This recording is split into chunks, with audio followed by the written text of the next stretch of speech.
توانائی دیتی ہے, پورا مضمون باندھا ہے. اعلیٰ حضرت کہتے ہیں بہروپیہ تھا, مداری, روپ بدل بدل کے دکھایا کرتا تھا, بادشاہوں سے انعام لیتا تھا.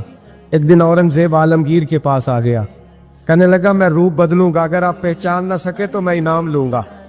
آپ نے فرمایا میں کوئی ایسے ویسا بادشاہ نہیں. کہا مجھے دھوکہ دینا مشکل ہے. کہا نہیں میں روپ بدلوں گا. حضرت اورنگزیب عالمگیر بڑے نیک بادشاہ گزرے, بڑے پرہیزگار. وہ بہروپیہ کہنے لگا میں روپ بدلوں گا, آپ نہیں پہچان سکیں گے. فرمایا چل جتنا تیرے اندر زور ہے لگا لے. حضرت نے اعلان کیا کہ میں نے فوجی بھرتی کر دے, 2 ماہ کے بعد ٹیسٹ ہوگا. وہ 2 مہینے دوڑتا رہا, رنگ روپ بناتا رہا. آیا ٹیسٹ دینے, 2-3 سپاہیوں کا امتحان لیا. اس کی باری آئی تو 10 روپے دیے. کہنے لگے تیرے آنے جانے کا کرایہ میں نے تجھے پہچان لیا ہے. کچھ دنوں کے بعد جانے لگے سفر پر, تو بھکاری آ گئے خیرات مانگنے. اس نے بھی سارے منہ پر سیاہی مال لی, کپڑے پھاڑ لیے, سر کے بال مڈا لیے, پگے تک کٹا لی, بدرنگ ہو کے آیا. کاسا آگے کیا تو حضرت نے 10 روپے ڈالے. کہنے لگے تیرے آنے جانے کا کرایہ میں نے پہچان لیا ہے. کچھ دن گزرے تو ٹیچر کی ضرورت تھی. اس نے مونچھیں بڑی کر لی, داڑھی نکلی لگا لی, سر پہ جنا کیپ پہن لی, ایک شیروانی لے لی اور ہاتھ میں چھڑی پکڑ کے آیا. کہنے لگا میں استاد ہوں, 2-4 بندوں کا امتحان لیا. اس کی باری آئی تو 5 روپے دیے, 10 روپے دیے. کہا تیرا کرایہ میں نے پہچان لیا. 2 سال گزر گئے. وہ جب بھی آتا حضرت پہچان لیتے. ایک دن سفر پہ جا رہے تھے, بہت بڑا لشکر تھا, جہاد کرنے جا رہے تھے اورنگزیب عالمگیر. تو دیکھا ایک پہاڑی ہے, پہاڑی پہ لوگ جا بھی رہے ہیں آ بھی رہے. اورنگزیب عالمگیر پوچھنے لگے یہاں کیا ہے؟ کہنے لگے بابا جی بیٹھے ہیں دعا کرتے ہیں, اللہ کے نیک بندے ہیں. اورنگزیب کہنے لگے یار پرانے لوگ سارے ہی اللہ والوں کو مانتے, یہ بھی مصیبت آئی ہے جتنی نہیں آئی ہے, سارے لوگ ہی مانتے.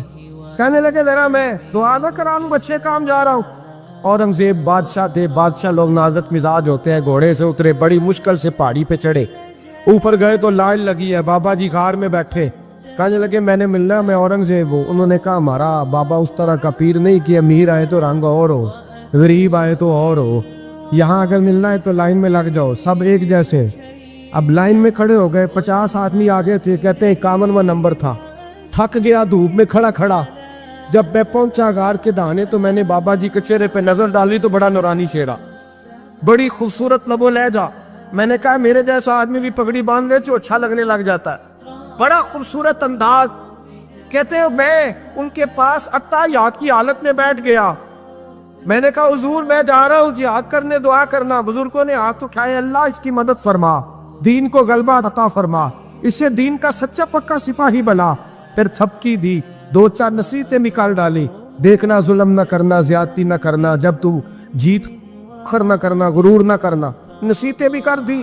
کہتے ہیں اب جب میں اٹھا تو 2-4 دینار بطور نذرانہ مسلح کے نیچے رکھے, اور الٹے قدم جب میں غار سے اترا انہوں نے رومال جھاڑا اور اٹھ کے کھڑے ہو گئے. کہنے لگے آج نہیں تو نے پہچانا, آج نہیں تو نے پہچانا, میرا انعام بنتا ہے, آج نہیں پہچانا, لا پیسے.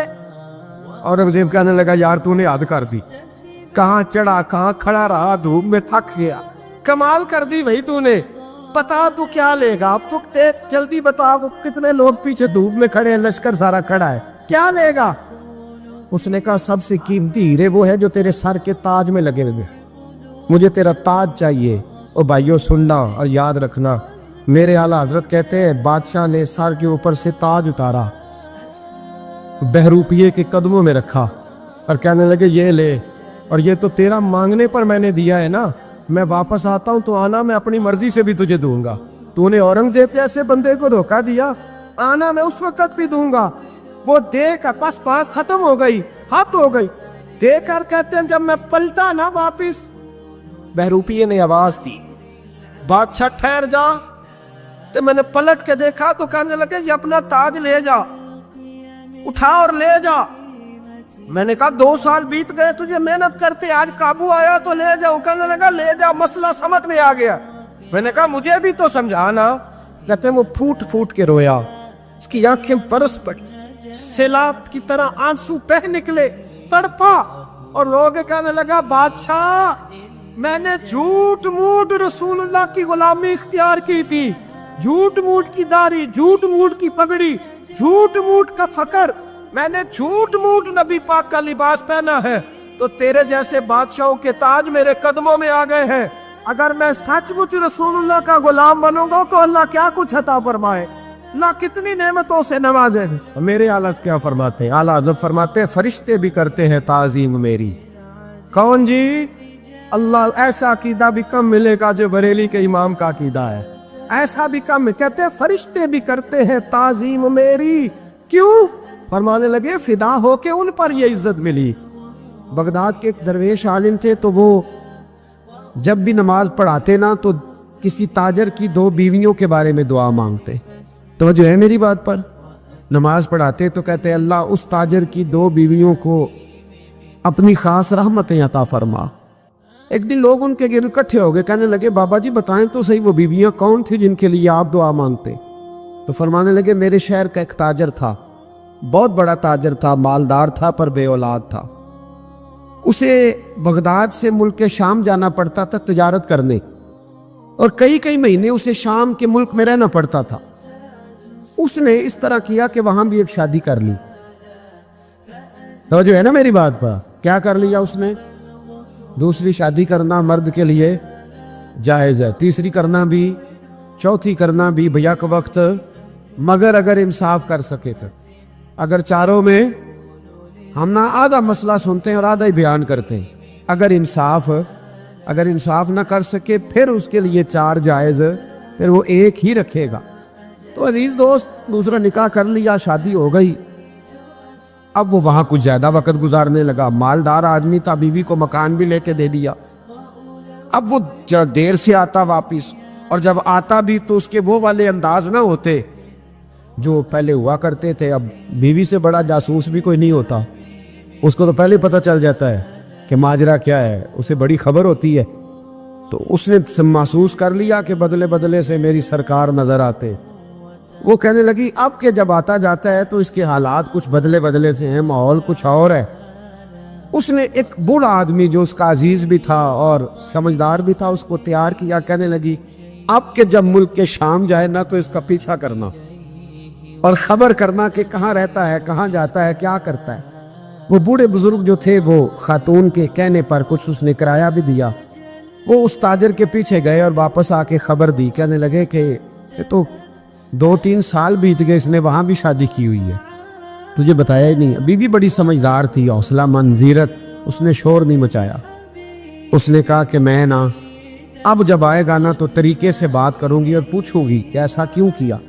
اور یہ بھی اس نے آ کے بتایا کہ اگر تیرے ساتھ نکاح کے بعد اسے اولاد نہیں ملی تو اولاد وہاں بھی کوئی نہیں، یہ مکمل تفصیلات۔ اب جب اس دفعہ خامند آیا تو آتے ہی وہ بیمار ہو گیا، کمزور ہونے لگا۔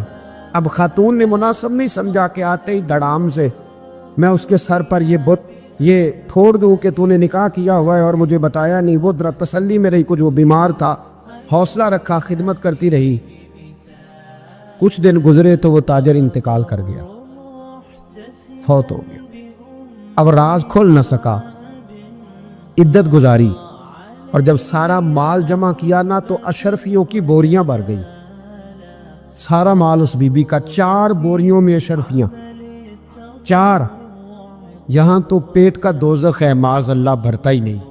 حل من مزید، حل من مزید۔ وہ جو کہتے تھے نا کہ بس باہر چلا جاؤں اور باہر میں کچھ تھوڑے سے پیسے کما کے 2-3 سال میں لوٹ آؤں گا، پھر یہاں آ کے کوئی کاروبار کروں گا، وہ گئے ہیں تو واپس نہیں آئے۔ وہ جو کہتے تھے نا بس میں نے اتنا سا کاروبار کرنا ہے کہ مکان بن جائے، انہوں نے 4 مکان بھی بنا لیے ہیں، لیکن بریک حل من مزید کی دوڑ ہے۔ اب 4 بوریاں اس عورت نے چھپائے رکھی، کوئی بندہ نہیں جانتا بغداد میں کہ ملک کے شام میں تاجر کی دوسری بیوی بھی ہے۔ جب وہ فارغ ہوئی تو اس نے اس بوڑھے جاسوس کو پھر بلایا اور 2 بوریاں اونٹ پہ رکھی، خود بھی ساتھ بیٹھی اور ملک شام گئی۔ اللہ اکبر۔ وہ بزرگ کہتے ہیں میں ایسے نہیں دعا کرتا۔ اس کو جا کے کہنے لگی میں اکیلی وارث نہیں ہوں، آدھے کی وارث تو بھی ہے۔ میں اکیلی وارث نہیں، یہ تقسیم وراثت ہے، آدھی کی وارث تو بھی ہے، تو رکھ اپنے پیسے۔ مجھے پتہ ہے اس نے نکاح کیا تھا پر مجھے بتایا نہیں تھا، تو رکھ اپنے پیسے، میں تجھے دے رہی ہوں، آدھے تیرے ہیں آدھے میرے ہیں۔ اس نے نظر اٹھائی تو رو پڑی، کہنے لگی نہیں اب یہ سارے تیرے ہی ہیں۔